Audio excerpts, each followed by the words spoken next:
Welcome back to the session of science and technology.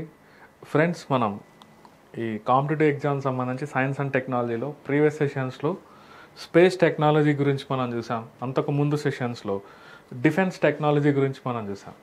So ఇక్కడ నుంచి మనం ఇంకా ఫర్దర్గా మనం మూవ్ అయినట్లయితే ఇప్పుడు ప్రజెంట్ మనకి ఎనర్జీ టెక్నాలజీస్ అనేటువంటి ఆస్పెక్ట్స్లో మనం చూడనున్నాం. అంటే ఎనర్జీ సెక్టార్, ఇండైరెక్ట్గా ఈ ఎనర్జీ సెక్టార్ని బేస్ చేసుకొని మన ఇండియాలో పవర్ జనరేషన్ అనేది ఎలా డిస్ట్రిబ్యూట్ అయిందనే ఆస్పెక్ట్స్లో మనం ఇక్కడ చూస్తున్నాం. ఓకే, ఆ పవర్ జనరేషన్లో ఇన్వాల్వ్ అయినటువంటి టెక్నాలజీస్ అనేది ఎలా ఉన్నాయనేది మనం క్లియర్గా ఇక్కడ మనం అబ్జర్వ్ చేయనున్నాం.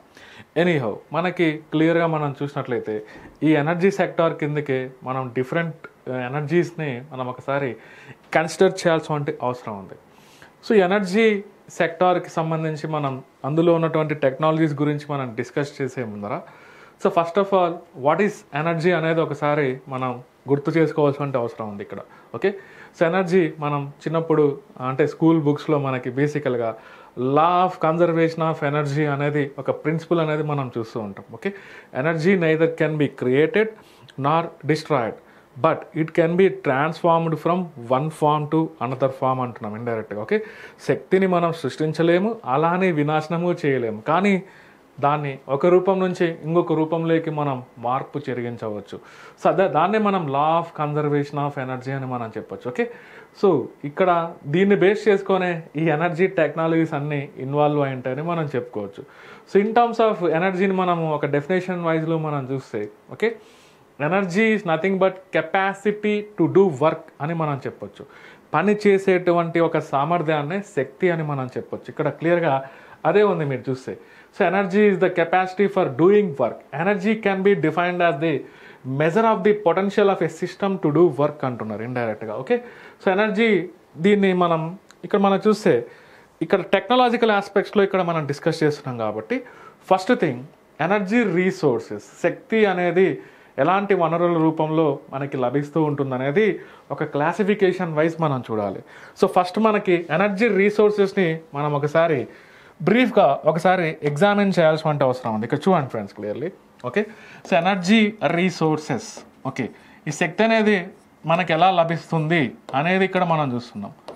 సో ఒక డైమెన్షన్ మనం చూస్తే, ఓకే, ఒక డైమెన్షన్ అవి రిన్యూవబుల్ ఎనర్జీ రీసోర్సెస్సా లేదా ఓకే నాన్ రిన్యూవబుల్ ఎనర్జీ రీసోర్సెస్సా, పునరుత్పాదకం చెందేటువంటి శక్తి వనరుల లేదా పునరుత్పాదకం చెందినటువంటి శక్తి వనరుల అనేటువంటి ఆస్పెక్ట్స్లో మనం చూస్తున్నాం.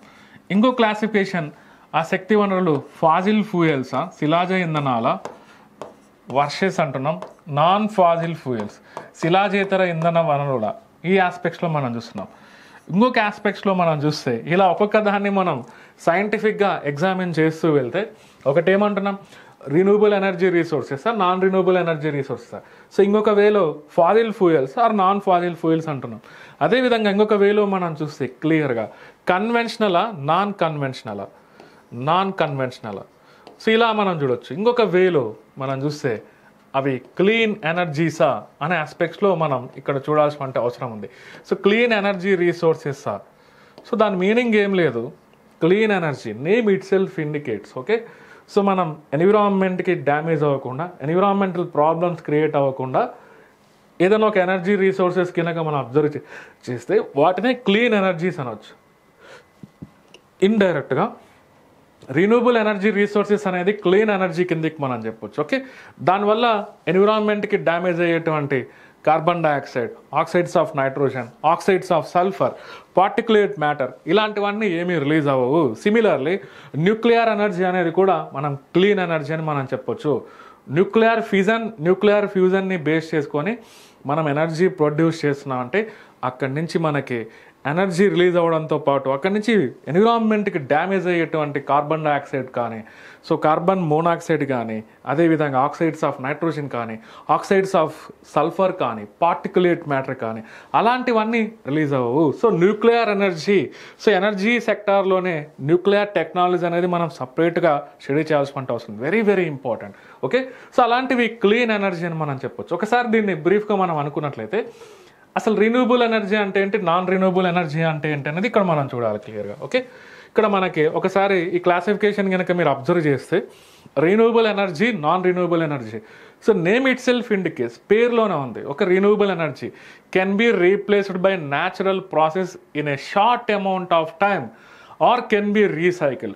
ఇలాంటి అంటే సహజంగా ప్రకృతిలోనే అవి ఆటోమేటికల్గా మనం వాటిని ఉపయోగించినా కూడా మళ్ళీ తిరిగి అవి రీప్రొడ్యూస్ అవుతాయి, అలాంటి వాటిని అనొచ్చు. అదేవిధంగా వాటిని రీసైకిల్ చేసే సామర్థ్యం ఉంటే వాటిని రిన్యూవబుల్ ఎనర్జీ రిసోర్సెస్ అనొచ్చు. So can be reused or recycle and used multiple time. వీటిని ఎన్నిసార్లు వినియోగించినా కూడా భూమిపై నుంచి అవి తరిగిపోకూడదు, అలాంటి వాటిని రిన్యూవబుల్ ఎనర్జీ రిసోర్సెస్ అని మనం చెప్పొచ్చు. సో మనకు తెలుసు, దానికి ఎందుకు ఎగ్జాంపుల్స్ మనం అనుకున్నట్లయితే solar energy, wind energy, okay, hydro energy, geothermal energy, అదేవిధంగా టైడల్ ఎనర్జీ, బయోమాస్ ఎనర్జీ, అవన్నీ రిన్యూవబుల్ ఎనర్జీ రిసోర్సెస్. వాటిని మనం ఎన్నిసార్లు యూటిలైజ్ చేసుకున్నా కూడా నేచర్లో మళ్ళీ అవి ప్రొడ్యూస్ అవుతూ ఉంటాయి బేసికల్గా. ఓకే, సో అవే ఇక్కడ కొన్ని ఎగ్జాంపుల్ మనం చూస్తున్నాం. బేసికల్గా ఇలాంటివన్నీ క్లీన్ ఎనర్జీస్ అని మనం చెప్పుకోవచ్చు. క్లీన్ ఎనర్జీస్ అంటే carbon dioxide, oxides of nitrogen, oxides of sulphur, particulate matter, ఇలాంటి జనరల్గా ప్రొడ్యూస్ అవ్వని మనం చెప్పుకోవచ్చు. సో ఇలాంటివి ఎన్విరాన్మెంటల్ ఫ్రెండ్లీ అని మనం చెప్పొచ్చు, ఈకో ఫ్రెండ్లీ ఇన్ నేచర్ అని మనం చెప్పొచ్చు. సో మన భవిష్యత్తుకి, సో భూమి పైన నెక్స్ట్ ఫ్యూచర్ రీసోర్సెస్ ఏదంటే దేనిపైన డిపెండ్ అవ్వాల్సిన అవసరం ఉందంటే ప్రజెంట్. సో డెఫినెట్గా రిన్యూవబుల్ ఎనర్జీ రిసోర్సెస్ని ప్రమోట్ చేయాలి. సో ఎందుకంటే ఈ ఫాజిల్ ఫ్యూయల్స్ అనేది తరిగిపోతాయి. డెఫినెట్గా వన్ డే ఎర్త్ పైన అది 100 సంవత్సరాలు అవ్వచ్చు, 200 ఇయర్స్ అవ్వచ్చు, 300 ఇయర్స్ అవ్వచ్చు, ఏదో ఒక రోజు ఆ ఫాజిల్ ఫ్యూయల్స్ అనేది కంప్లీట్గా డిప్లీట్ అయిపోతాయి. అంతేకాకుండా ఆ ఫాజిల్ ఫ్యూయల్స్ని యూజ్ చేయడం వల్ల environmental problems like global warming, so acid rains, ozone layer depletion, ఇలాంటి ఓషన్ ఎసిడిఫికేషన్ ప్రాసెస్, ఇలాంటి ప్రాసెస్ అన్ని ట్రిగ్గర్ అవుతున్నాయి. సో ఇవి భూమిపైన ఉన్నటువంటి మానవాళికి డెఫినెట్గా ఫ్యూచర్లో ఒక పెను ప్రమాదం అని మనం చెప్పొచ్చు ఇండైరెక్ట్గా. అంటే లైఫ్ అనేది ఫ్యూచర్లో డెఫినెట్గా ఎర్త్ పైన మిస్ అయ్యేదానికి స్కోప్ ఉంది. సో అందుకోసమే రిన్యూవబుల్ ఎనర్జీ రిసోర్సెస్ని ప్రపంచ దేశాలన్నీ ప్రమోట్ చేస్తున్నాయని మనం అనుకోవచ్చు ఇండైరెక్ట్గా మనం చూసినట్లయితే. ఫ్రెండ్స్, అది డెఫినెట్గా మనకి ఇక్కడ no harm done to the environment అనేది క్లియర్గా మనం చూస్తున్నాం.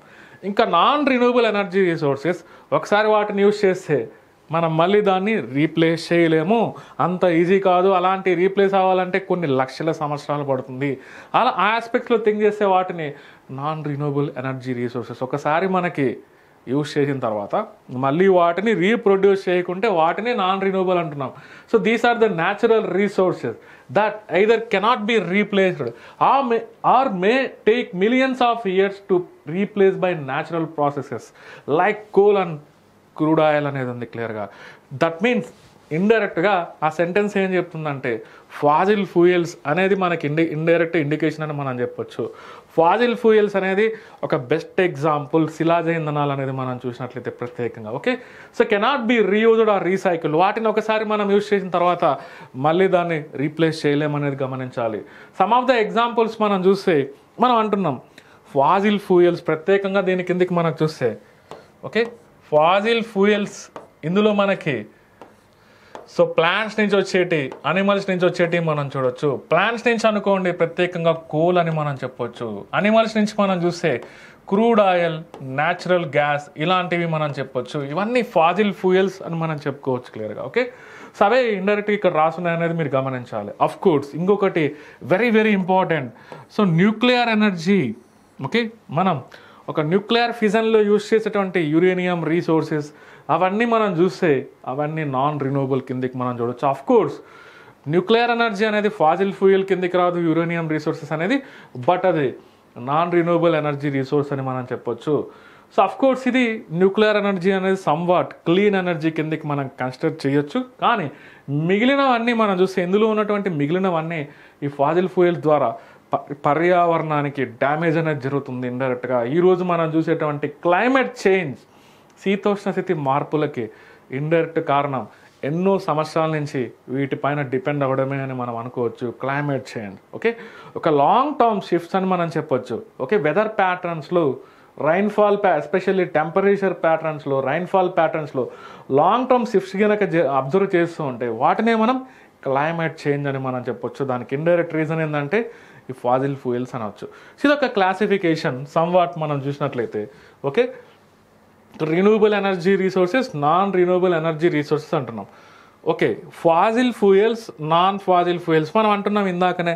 ఫాజిల్ ఫ్యూయల్స్ ఓకే, కొన్ని లక్షల సంవత్సరాల కిందట, బిఫోర్ ల్యాక్స్ ఆఫ్ ఇయర్స్ మనం చూసినట్లయితే డెఫినెట్గా అప్పుడున్నటువంటి ప్లాంట్స్, అప్పుడున్నటువంటి అనిమల్స్ అనేది అవి డెఫినెట్గా చనిపోయిన తర్వాత డెఫినెట్గా భూమిలో క్లియర్గా మనం చూసినట్లయితే high temperature, high pressure conditions కిందకి అక్కడ ఉన్నటువంటి ల్యాండ్లో ఇంటర్నల్ లేయర్స్లో హై టెంపరేచర్కి, హై ప్రెజర్కి గురైనట్లయితే ఈ ఫాసిల్ ఫ్యూయల్స్ అనేది ఫామ్ అవుతూ ఉంటాయి ఇండైరెక్ట్గా. ఓకే, సో అదే అంటున్నాం plant derivatives and animal derivatives. Okay, in case plant derivatives మనం చూసినట్లయితే దాన్నే మనం కోల్ అంటున్నాం. So coal is formed from the plant remains అంటున్నాం.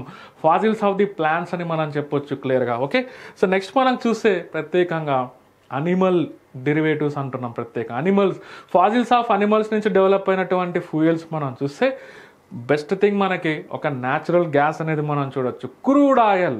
ఓకే, క్రూడ్ ఆయిల్, ఆ క్రూడ్ ఆయిల్లో మనకి మళ్ళీ petrol, diesel, kerosene, LPG, paraffin, waxes అవన్నీ ఆ క్రూడ్ ఆయిల్ కాంపోనెంట్స్ కానీ మనం చెప్పొచ్చు. సో అవన్నీ బేసికల్గా ఫాజిల్ ఫ్యూయల్స్ అని మనం కన్సిడర్ చేయొచ్చు. ఒక బ్రీఫ్గా మనం అర్థం చేసుకోవచ్చు. నాన్ ఫాజిల్ ఫ్యూయల్స్ అంటే ఇక్కడ మనకు అనుకున్నటువంటి renewable energy resources, nuclear energy. So nuclear energy కూడా మనం నాన్ ఫాజిల్ ఫ్యూయల్స్ కిందకి మనం కన్సిడర్ చేయొచ్చు. సో నెక్స్ట్ థింగ్, ఇంకొక వే మనం థింక్ చేస్తే conventional energy resources, non conventional energy resources. సాంప్రదాయంగా యూజ్ చేసేటువంటి శక్తి వనరులు, సాంప్రదాయేతర శక్తి వనరులు. సో ఎప్పటి నుంచో మనం రెగ్యులర్గా ఫాలో అవుతున్నటువంటి శక్తి వనరుల కిందకి మనం చూస్తే వాటన్నిటినీ మనం conventional energy resources. For example ఒక కోల్ అనేది కన్వెన్షనల్ ఎనర్జీ రిసోర్స్ అని మనం చెప్పొచ్చు. అదేవిధంగా మనం యూజ్ చేసేటువంటి హైడ్రో పవర్, అది కూడా వాటర్ని మనం డ్యామ్స్ కన్స్ట్రక్షన్ చేసి అక్కడ ఒక పవర్ ప్లాంట్ని కనుక ప్లేస్ చేసినట్లే అది కూడా ఒక కన్వెన్షనల్ ఎనర్జీ రిసోర్స్ అని మనం చెప్పొచ్చు. నాన్ కన్వెన్షనల్ ఎనర్జీ రిసోర్సెస్ ఇప్పుడిప్పుడు టెక్నాలజీని బేస్ చేసుకొని డెవలప్ చేసేటువంటి వాటిని non conventional energy resources, biofuels అంటున్నాం ఈ మధ్య కాలంలో. ఓకే, ఒక హైడ్రోజన్, అది కూడా ఫ్యూయల్ కిందకి యూజ్ చేస్తున్నాం, హైడ్రోజన్ అనేది. ఓకే, సో అదేవిధంగా renewable energy resources, solar energy. So అవన్నీ మనం నాన్ కన్వెన్షనల్ ఎనర్జీ రిసోర్సెస్ అనొచ్చు. ఇది ఒక వే మనం చెప్పేదానికి ఎనర్జీ రిసోర్సెస్. సో చివరిలో మనం క్లీన్ ఎనర్జీస్ అంటున్నాం. ఇందులో మనకి ఎన్విరాన్మెంట్ డ్యామేజ్ చేసేటువంటి పొల్యూటెంట్స్ ఏమీ రిలీజ్ చేయకుంటే ఎనర్జీ రిసోర్సెస్ని క్లీన్ ఎనర్జీ రిసోర్సెస్ అంటున్నాం. ఇలా మనం యూజ్ చేసేటువంటి ఎనర్జీ రిసోర్సెస్ని ఈ విధంగా క్లాసిఫై చేయాల్సిన అవసరం ఉంది. మైండ్లో ఇది మనం గుర్తుపెట్టుకోవాల్సిన అవసరం ఉంది. ఎనీహౌ మనకి ఇప్పుడు ఒక ఇంపార్టెంట్ థింగ్ ఏంటంటే ప్రజెంట్ మన ఇండియాలో ఈ ఎనర్జీ రిసోర్సెస్ అనేది ఎలా డిస్ట్రిబ్యూట్ అయినాయి అనేది ఒక important aspect. Before that thing different forms of energy అనేది మనం ఒకసారి ఇమాజిన్ చేసుకుంటే first thing okay, law of conservation of energy అంటున్నాం. Energy neither can be created not destroyed but it can be transformed from one form to another form అంటున్నాం. ఆ ఎనర్జీకి ఉన్నటువంటి different forms అనేది ఇక్కడ అబ్జర్వ్ చేస్తే చూడండి, ఈ మెకానికల్ ఎనర్జీస్లో మనం ఈ కైనెటిక్ ఎనర్జీ, పొటెన్షియల్ ఎనర్జీ ఇలాంటివి మనం యూజ్ చేస్తూ ఉంటాం. ఓకే, ఇవన్నీ thermal energy, mechanical energy, electrical energy, magnetic energy, అదేవిధంగా sound is a form of energy, light is a form of energy. ఇవన్నీ ఫిజిక్స్లో మనం డిఫరెంట్ ఫార్మ్స్ ఆఫ్ ఎనర్జీ కిందికి మనం చెప్పొచ్చు. So next chemical energy. So మనకి ఫోటోసింథసిస్ ప్రాసెస్లో మనం చూసినట్లయితే అక్కడ కార్బన్ డైఆక్సైడ్ వాటర్ని యూటిలైజ్ చేసుకున్న తర్వాత నేచర్లో అక్కడ ట్రాప్ అయినటువంటి లైట్ అనేది ఇండైరెక్ట్గా గ్లూకోజ్ ఫార్మాట్లో స్టోర్ అయి ఉంటుంది. ఆ లైట్ ఎనర్జీ అనేది ఇండైరెక్ట్గా కెమికల్ ఎనర్జీ ఫార్మాట్లో గ్లూకోజ్లో స్టోర్ అయి ఉంటుంది. సో అది ఒక ఎగ్జాంపుల్ మనం చెప్పొచ్చు. స్టోర్డ్ ఫుడ్ మెటీరియల్స్లో మనం చూడవచ్చు. Elastic energy. సో ఏదైనా ఒక ఆబ్జెక్ట్ ఎలాస్టిక్ మెటీరియల్స్లో మనం సర్టైన్ స్ట్రైన్ గినక ఇండ్యూస్ చేస్తే ఇలాంటి మెటీరియల్స్లో కూడా మనకి రబ్బర్లో మనం రబ్బర్ని సాగదీసినప్పుడు దాంట్లో ఉన్నటువంటి ఎనర్జీనే మనం ఇండైరెక్ట్గా ఎలాస్టిక్ ఎనర్జీ అని మనం చెప్పొచ్చు క్లియర్గా. Nuclear energy very very important. So అన్నీ ఉన్న ఎనర్జీ రీసోర్సెస్ కన్నా అన్నిటికన్నా పవర్ఫుల్ ఎనర్జీ రిసోర్స్ ఏంటంటే nuclear energy. Energy stored in the centre of the particles క్లియర్గా. సో ఆటమ్స్లో మధ్యలో న్యూక్లియస్ అనేది ఉంటుంది, అక్కడ స్టోర్ అయినటువంటి ఎనర్జీనే న్యూక్లియర్ ఎనర్జీ అంటున్నాం.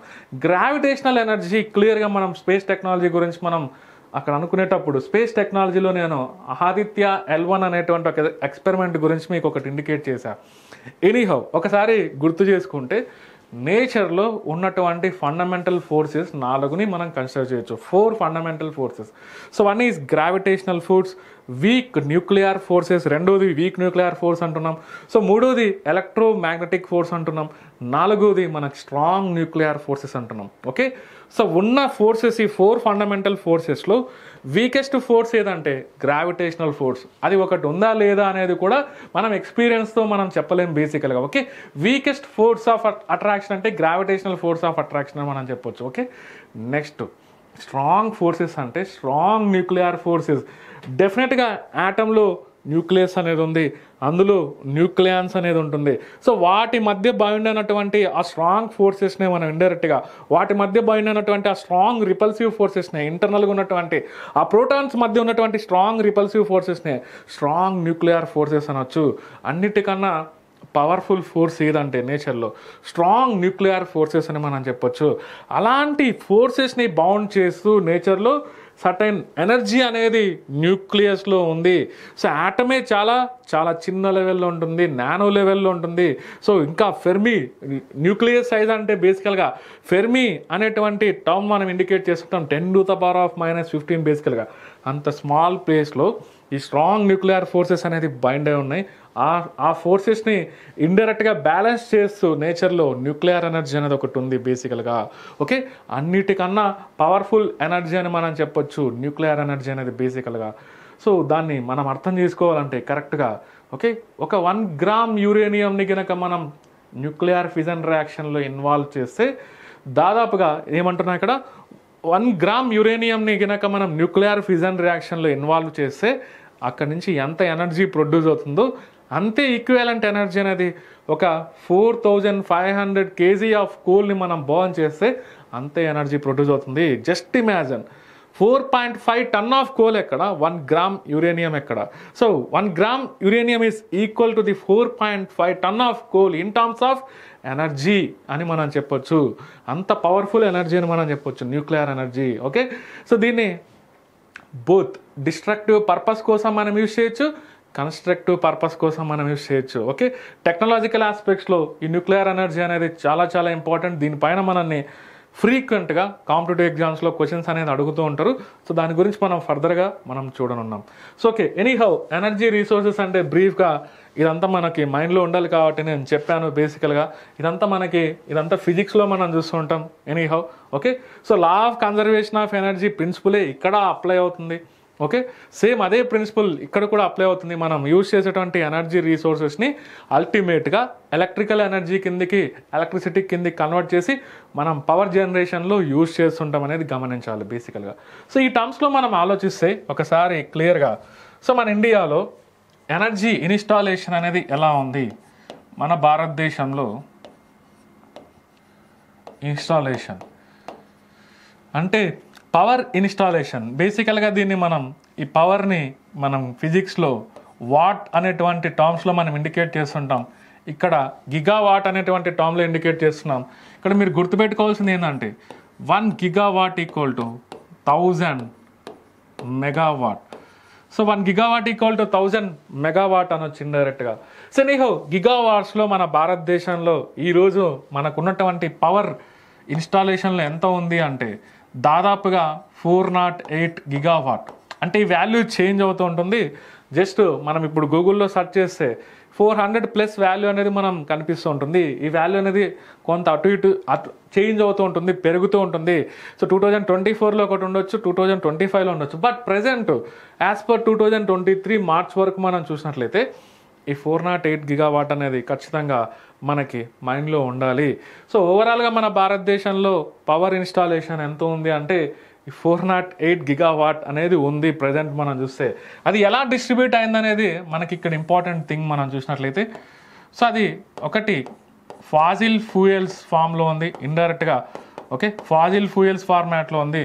ఇంకొక ఫార్మాట్ మనకి నాన్ ఫాజిల్ ఫ్యూయల్స్ ఫార్మాట్లో ఉంది. ఓకే, సో దాదాపుగా నియర్లీ 60%, నియర్లీ ఒక 59% అనేది ఈ ఫాజిల్ ఫ్యూయల్స్ ఫార్మాట్లోనే ఉంది. అందులో మనం ఇందాకే అనుకున్నాం ఫాజిల్ ఫ్యూయల్స్ అంటే సో మెయిన్ ఫార్మాట్ ఏ రూపంలో ఉందంటే coal based thermal power plants, బొగ్గు ఆధారిత థర్మల్ పవర్ ప్లాంట్స్ అని మనం చెప్తూ ఉంటాం. ఇంకొకటి diesel based power plants, natural gas based power plants.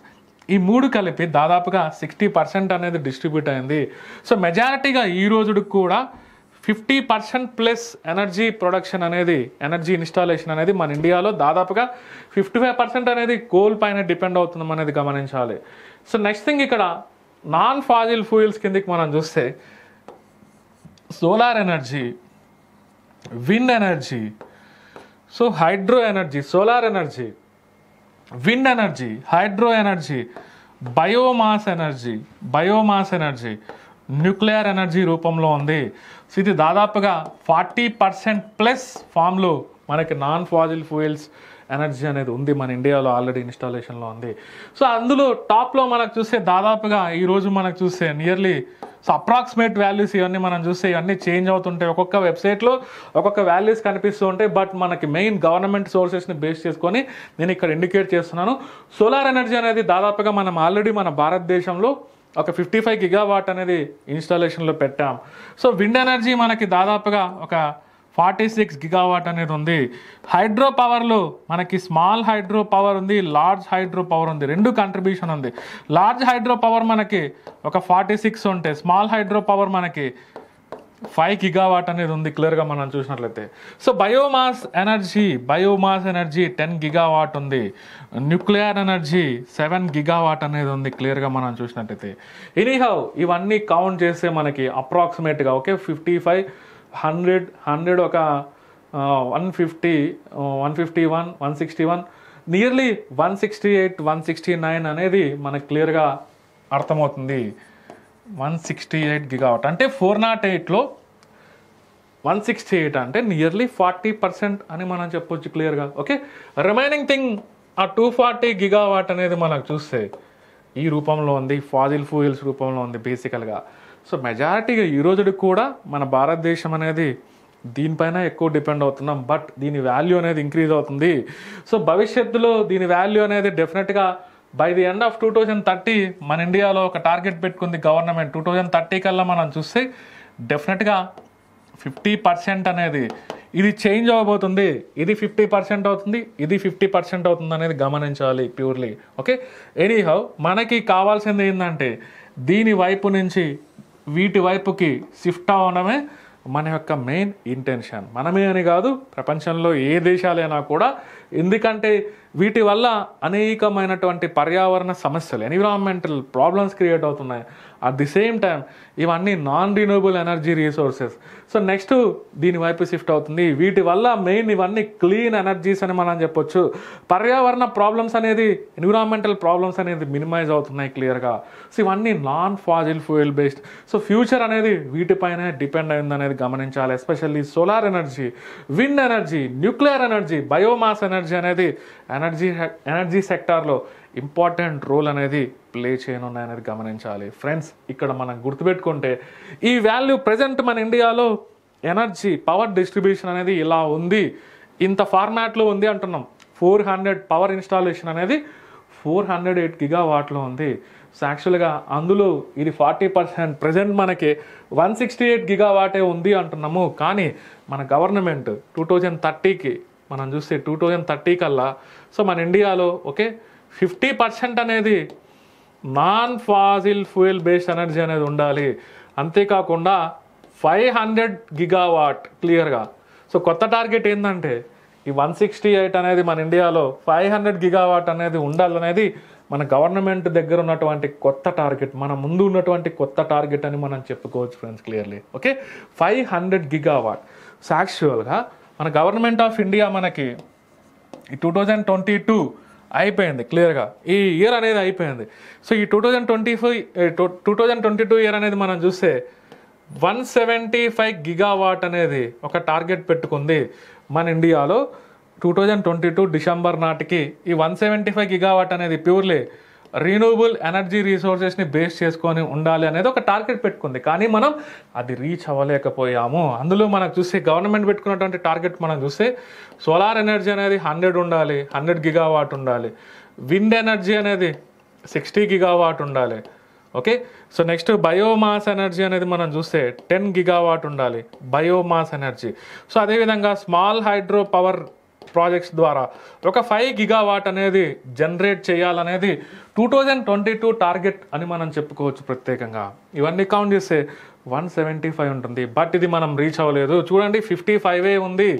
So ఇది కూడా ఒక నియర్లీ ఒక 45 ఉంది. ఇది రీచ్ అయ్యాము. ఇది ఏమో 10 గిగావాట్ అనేది రీచ్ అయ్యాం. సో గవర్నమెంట్ 2022కి పెట్టుకున్నటువంటి టార్గెట్లు రీచ్ అయినటువంటి టార్గెట్స్ మనం చూస్తే ఈ బయోమాస్ ఎనర్జీ, స్మాల్ హైడ్రో ఇది కూడా 10 గిగావాట్ 5 గిగావాట్ అనేది ఉంది క్లియర్గా మనం చూసినట్లయితే. ఈ రెండు రీచ్ అయ్యాం, కానీ ఈ రెండు మిస్ అయ్యాం బేసికల్గా. ఎనీహౌ మనకి 500 గిగావాట్ అనేది పెద్ద టార్గెట్. సో అది ఎప్పుడంటే ఇంకా 7 సంవత్సరాలు ఉంది దాదాపుగా. సో 2030కి మన ఇండియాలో ఇదంతా non fossil fuel based energy ఉండాలి, క్లియర్గా మనకి అర్థమవుతుంది బేసికల్గా గవర్నమెంట్ పెట్టుకున్నటువంటి టార్గెట్స్లో. సో దీనికోసం ఓకే ఈ ఎనర్జీ సెక్టార్ని, ఎస్పెషల్లీ ఈ non fossil fuel based energy సెక్టార్ని ప్రమోట్ చేయడానికి గవర్నమెంట్ అనేక స్టెప్స్ తీసుకుంటుంది. అందులో భాగంగా ఆ స్టెప్స్లో భాగంగా మనం ఏం నేర్చుకోవాలంటే కాంపిటేటివ్ ఎగ్జామ్స్ పరంగా ఫస్ట్ థింగ్ ఇది మొత్తం పిక్చరైజేషన్ ఉండాలి. Especially state government exams prepare అయ్యే వాళ్ళకు దీన్ని బేస్ చేసుకొని ఖచ్చితంగా మనల్ని క్వశ్చన్స్ అడగవచ్చు. ఖచ్చితంగా ఈ పిక్చర్ని బేస్ చేసుకొని నెక్స్ట్ థింగ్ ఒక్కొక్క దాని గురించి మనం కొంతవరకు డీటెయిల్గా చూడాల్సిన అవసరం ఉంది. సోలార్ ఎనర్జీ ఎలా పనిచేస్తుంది, అందులో ఉన్నటువంటి టెక్నాలజీ ఏంటి, సోలార్ ఎనర్జీని ప్రమోట్ చేసేదానికి గవర్నమెంట్ ఎలాంటి స్టెప్స్ తీసుకుంది, బయోమాస్ ఎనర్జీ ఈ మధ్యకాలంలో మనకి బేసికల్గా సో బయోఫ్యూయల్స్ యొక్క ఇంపార్టెన్స్ పెరిగిపోతుంది. అవి ఎలా జనరేట్ చేస్తారు. సో ఇంకా కొత్తగా మనకి హైడ్రోజన్ అనేది ఒక మెయిన్ ఫ్యూయల్ కిందకి డెవలప్ అవ్వనుంది ఫ్యూచర్లో. So hydrogen based fuel cells అనేది డెవలప్ చేస్తూ ఉన్నాం బేసికల్గా. ఓకే, సో హైడ్రోజన్ అనేది ఉన్న ఫ్యూయల్స్లో అన్నిటికన్నా పవర్ఫుల్ ఫ్యూయల్ అని మనం చెప్పొచ్చు. కెలరిఫిక్ వాల్యూ టర్మ్స్లో మనం చూస్తే అది ఫాజిల్ ఫ్యూయల్స్ కన్నా చాలా పవర్ఫుల్ అని మనం చెప్పొచ్చు.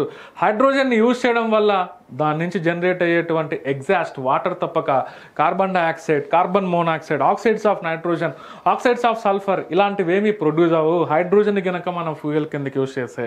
అందుకోసమే మన government of India hydrogen production improve చేసే విధంగా ఒక గ్రీన్ హైడ్రోజన్ అనే కాన్సెప్ట్తో ముందుకెళ్లాలని నేషనల్ గ్రీన్ హైడ్రోజన్ మిషన్ అనేది మధ్యకాలంలో తీసుకొని వచ్చింది కొత్తగా, national green hydrogen mission. So దాని గురించి మనం చూడాలి. అసలు గ్రీన్ హైడ్రోజన్ అంటే ఏంటి, హైడ్రోజన్ యొక్క ఇంపార్టెన్స్ ఏంటి, ఎందుకు హైడ్రోజన్ మనం ఎక్కువగా కోరుకుంటున్నాం, ఇదంతా ఒకసారి చూడాల్సిన అవసరం ఉంది. ఫ్యూయల్స్తో కంపారిజన్ చేయాలి. హైడ్రోజన్కి రిమైనింగ్ ఫ్యూయల్స్కి డిఫరెన్స్ ఏమన్నా ఉందా అవన్నీ మనం చూడాలి. అంతేకాకుండా ప్రత్యేకంగా ఇందులో న్యూక్లియర్ ఎనర్జీ గురించి మనం క్లియర్గా అబ్జర్వ్ చేయాల్సిన అవసరం ఉంది. Nuclear energy, so nuclear energy ప్రొడక్షన్లో ఇన్వాల్వ్ అయినటువంటి టెక్నాలజీస్ గురించి మనం నేర్చుకోవాల్సిన అవసరం ఉంది. Technologies especially so nuclear energy ప్రొడక్షన్లో ప్రెజెంట్ అయితే మనం న్యూక్లియర్ ఫిజన్ని బేస్ చేసుకొని రన్ చేసుకున్నాం న్యూక్లియర్ రియాక్టర్స్ అనేది. భవిష్యత్తులో న్యూక్లియర్ ఫ్యూజన్ని బేస్ చేసుకొని కూడా భవిష్యత్తులో రియాక్టర్స్ అనేది డెవలప్ అయ్యి పవర్ ప్రొడక్షన్లో ఇన్వాల్వ్ అయ్యేదానికి స్కోప్ ఉంది. ఆల్రెడీ దానిపైన పరిశోధనలు జరుగుతున్నాయి అంతర్జాతీయ స్థాయిలో. సో న్యూక్లియర్ ఫ్యూజన్ రియాక్షన్స్ అనేది న్యూక్లియర్ ఫిజన్ రియాక్షన్స్తో కంపేర్ చేస్తే చాలా థింగ్స్ అని మనం చెప్పుకోవచ్చు క్లియర్గా. సో ఇది మనకి ఒకసారి ఎనర్జీ సెక్టార్ సంబంధించి, ఎనర్జీ టెక్నాలజీకి సంబంధించి బ్రీఫ్గా ప్రతి ఒక్కరూ ఈ పాయింట్ ఆఫ్ వ్యూ అనేది గుర్తుపెట్టుకోవాలి. ఎనర్జీ రీసోర్సెస్ అనేది ఎలా ఉన్నాయి, renewable versus non renewable, fossil fuels versus non fossil fuels, okay, conventional energy resources, non conventional energy resources, so clean energies అంటున్నాం. సో నెక్స్ట్ థింగ్ మన ఇండియాలో ఈ ఎనర్జీ రీసోర్సెస్ అనేది ఎలా డిస్ట్రిబ్యూట్ అయింది, ఇన్ టర్మ్స్ ఆఫ్ పవర్ ప్రొడక్షన్లో ఎలా distribute అయింది, ఆ డిస్ట్రిబ్యూషన్ని మనం గిగావాట్లో మనం ఇండికేట్ చేస్తున్నాం. ఎందుకంటే పవర్ని, ఎలక్ట్రిక్ పవర్ని మనం గిగావాట్స్లో మనం ఇండికేట్ చేస్తుంటాం. ఎంత ఇన్స్టాలేషన్లో ఉంది అనేది ఈ పిక్చర్ అనేది మీకు క్లియర్గా ఇండికేట్ చేయడం జరిగింది. మన గవర్నమెంట్ పెట్టుకున్నటువంటి టార్గెట్స్ ఏంటి, 2020 నాటికి 2030 నాటికి పెట్టుకున్న టార్గెట్స్ ఏంటి, ఇవన్నీ మనకి కాంపిటేటివ్ ఎగ్జామ్స్లో వెరీ వెరీ ఇంపార్టెంట్ అని మనం చెప్పుకోవచ్చు. సో ఇలా మనం ఒక్కొక్క ఎనర్జీ రీసోర్సెస్ని ఎగ్జామిన్ చేస్తూ మనం వెళ్ళనున్నాం. సో నెక్స్ట్ మనకి ఈ న్యూక్లియర్ ఎనర్జీ, ఫస్ట్ దీంట్లో మొదటగా మనకి ప్రత్యేకంగా న్యూక్లియర్ ఎనర్జీ గురించి డీటెయిల్గా మనం ఫర్దర్గా డిస్కస్ చేయనున్నాం.